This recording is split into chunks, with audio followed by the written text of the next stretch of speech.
We see Iran continue to destabilize the region. Iran also bears responsibility for backing terrorists who attack ships in the Red Sea. Tehran's behaviour reminds us of what a world without rules look like. Russia's brutal war against Ukraine is nearing the 2-year mark. Supporting Ukraine is not charity. It is an investment in our own security. If we want a lasting, just peace, we must provide Ukraine with more weapons and ammunition.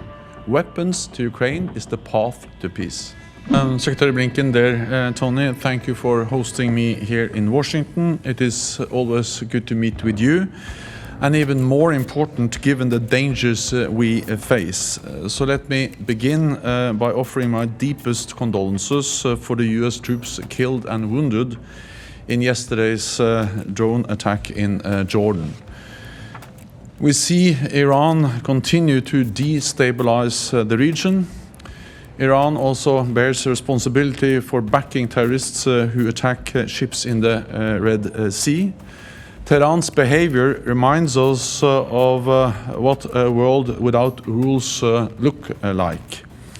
Unpredictable and dangerous, a world where our security becomes more expensive.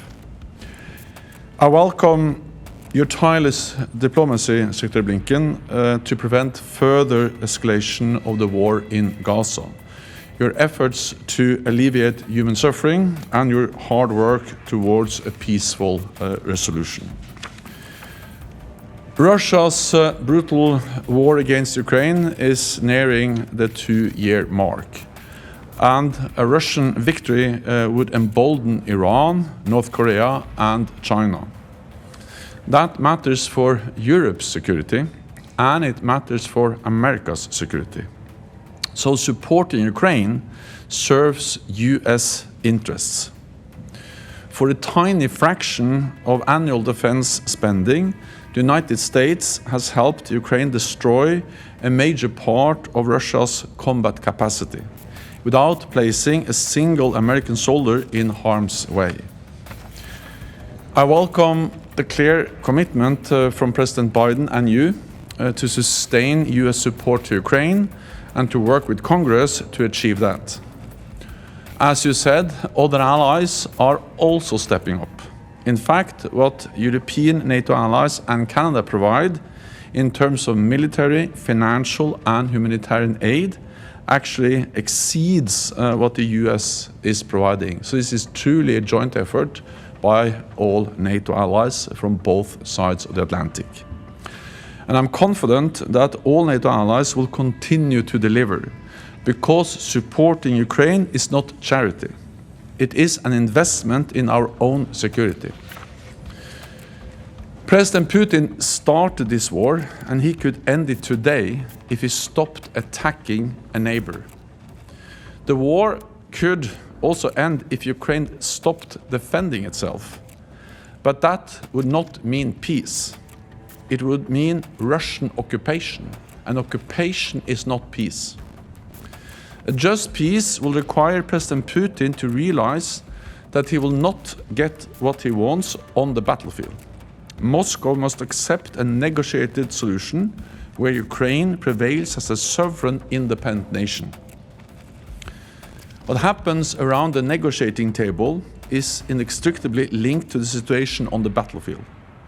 So if we want a lasting, just peace, we must provide Ukraine with more weapons and ammunition. Weapons to Ukraine is the path to peace.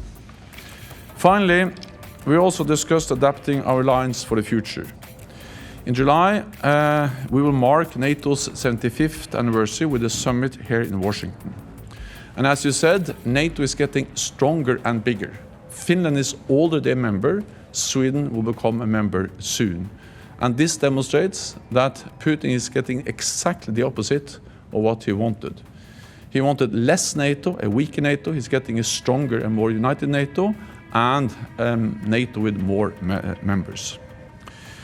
At the summit, we will take further steps to bolster NATO's strength, invest more in our defense, and work with partners around the world.